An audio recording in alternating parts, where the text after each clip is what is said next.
Bismillahirrahmanirrahim. Kapan hari saya melihat di medsos bahwasanya para kades mungkin seluruh Indonesia ya demo menuntut kepada penguasa agar jabatannya ditambah menjadi 9 tahun. Hal ini menjadi perdebatan di dalam menyikapi permintaan para kepala desa ini. Pro dan kontra tentang masalah ini adalah sudah biasa demi kebaikan Indonesia. Kalau saran saya tidak setuju dengan agenda kepala desa 9 tahun. Karena di zaman Soeharto aja itu 5 tahun. Dan itu sekarang menjadi 6 tahun. Ini kok masih kurang. Saya tidak setuju. Kenapa saya tidak setuju? Karena tiap desa itu tidak sama. Misal di desa itu pemimpinnya baik, maka akan menghasilkan pembangunan yang baik. Kalau pemimpinnya di suatu desa itu tidak baik dan berkuasa lama, cengkraman kukunya kuat, nah inilah yang tidak diinginkan oleh rakyat. Jadi saran saya, kepala desa itu menjabat 6 tahun saja, kalau bisa 5 tahun 4 tahun saja, seperti itu. Kalau kepala desanya baik, ya gak usah khawatir, rakyat pasti akan memilih. Kalau kepalanya gak baik, ya tidak akan dipilih lagi. Buat apa kalau desanya tambah rusak? Seperti itu. Yang saya takutkan itu seperti ini. Ada di suatu kabupaten lah ya, itu sekarang bupatinya dipenjara, dihukum karena banyak kasus korupsi gitu. Kurang lebihnya begini, saya membaca di media itu ya, diduga banyak kepala desa itu menyalahgunakan anggaran desa. Apalagi katanya ini anggaran desa itu per tahunnya kurang lebih ya, saya dengar ini 1,2 M. Nah, diduga banyak kepala desa itu menyalahgunakan anggaran, dan data-data itu masuk ke kantong bupati. Dan kebanyakan kepala desa ini katanya loh ya, tidak dituntut hukum agar mendukung calon bupati. Nah seperti itu kasusnya ya, yang saya takutkan seperti itu. Jadi kepala desa gak usah takut, kalau dia baik rakyat akan memilih lagi. Kalau rakyat tidak suka, ya jangan terlalu lama, 9 tahun, 6 tahun itu aja sudah lama. Seperti itu. Boleh menjabat 6 tahun asal gak usah digaji, ya gak apa-apa. Itu namanya kan demi rakyat. Hasil pancennya itu ya diberikan ke rakyat, gak apa-apa, saya suka kalau gitu. Dan anggaran desa itu benar-benar diawasi. Sekarang kan kalah sama uang semua. Kalau diberi uang, ini diberi uang, ini diberi uang, LSM diberi uang, nggak bisa, sudah dituntut ke hukum. Seperti itu kalau mungkin saya melihat zaman sekarang. Jadi saya tidak setuju jabatan kepala desa diperpanjang menjadi 9 tahun. Yang saya takutkan lagi adalah aksi balik modal. Misalnya pemilihan kades menghabiskan biaya 1 M. Kalau sudah jadi, penghasilan menjadi kepala desa berapa? Misal penghasilan 5 tahun ya 600 juta, kan rugi. Masa ada orang mau kerja rugi? Modal 1 miliar dapat penghasilan 600 miliar. Masuk akal nggak? Kalau misal ada oknum yang mencari cara untuk mengembalikan modal, Ya dengan cara yang salah sudah. Mungkin anggaran disunat-sunat, ambil ini ambil itu, ya seperti itu sudah. Masa ada orang berbisnis kerja mau rugi? Ya gak mau lah. Minimal modal kembali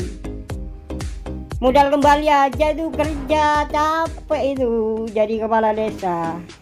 Apakah ingin cari laba? Modal 1 M, mau laba berapa? Setengah M, 6 tahun atau 1 M, ya gak tahu sudah. Matematikanya seperti itu. Yang saya takutkan juga seperti itu. Jadi saya sekali lagi tidak setuju bila kepala desa diangkat menjadi 9 tahun. Yang saya takutkan lagi seperti ini. Ada di suatu desa, saya agak nyebut desa mana ya. Begini, sebelum menjabat menjadi kepala desa itu ya moralnya itu gak bagus ya. Dari segi agama gak bagus sudah ya. Ya pokoknya wis melanggar hukum ya. Terus tetangga-tetangganya banyak yang disakiti, ditipu, dibohongi, pinjam uang gak bayar. Pokoknya banyak cara sudah ya kalau dia itu orang jahat. Dan ternyata dalam pilkades dia menang. Nah ya, dia kan sudah banyak masalah. Dia punya hutang gak bayar, sudah jadi kepala desa gak bayar, yang disakiti banyak, dia gak bayar.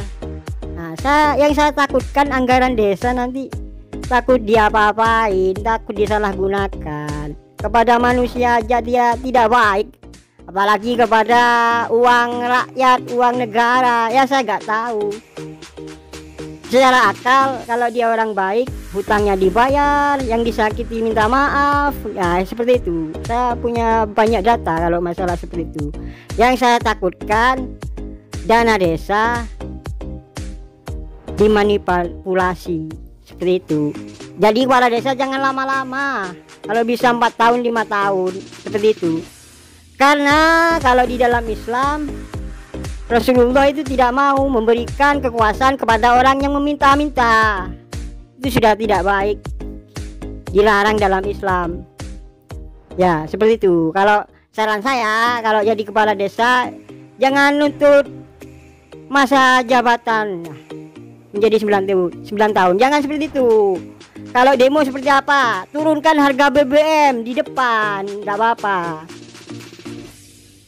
Ini pupuk susah, itu gimana solusinya? Demo kepala desa, turunkan pupuk, stop impor beras, harga gabah hancur, petani rugi. Ya laba dikit, gak cocok lah sama modalnya seperti itu. Demo tolak kenaikan BBM, saya setuju kalau ada kepala desa yang memikirkan rakyatnya seperti itu. Tolak kenaikan BBM, tolak kenaikan listrik. Saya setuju kalau ada kepala desa demo seperti itu, benar-benar untuk mensejahterakan rakyat. Cukup sekian dulu masukan dan saran saya. Bila ada kata-kata yang salah, saya mohon maaf, karena saya masih belajar untuk berbicara demi kebaikan Indonesia, demi kesejahteraan rakyat Indonesia, demi Indonesia yang adil dan makmur. Sebelum kami tutup video ini, marilah kita mendengarkan pendapat dari orang yang juga termasuk cerdas di negeri kita. Ilmunya sangat hebat, gaya orasinya juga hebat, tidak seperti saya yang masih dalam proses belajar berbicara. Kepala desa itu harusnya justru diturunkan menjadi 5 tahun supaya disesuaikan dengan jadwal APBN, supaya anggaran dana desa itu lebih accountable, karena dana desa itu juga diaudit oleh BPK. Meskipun menurut saya dana desa itu jauh lebih accountable daripada dana-dana lainnya. Tapi kalau kita menciptakan siklus kepemimpinan yang panjang, nanti kepala desa ini punya kesempatan main macam-macam. Orang mau menyaingi dan menghadirkan pemimpin kepala desa baru yang lebih bagus, yang lebih cermat begitu, jadi tidak bisa karena kekuasaannya itu justru malah diperpanjang gitu loh. Padahal sekarang ini saya terus terang ya dalam satu kampanye besar gitu ya, karena menurut saya yang harus diperbesar di masa depan itu dalam jangka pendek tentunya adalah dana desa. Karena dana desa itu penyelamat perekonomian nasional sekarang ini. Dengan mengalirnya dana desa ke daerah, perekonomian desa itu tumbuh. Karena itulah akuntabilitas di desa harus diperkuat.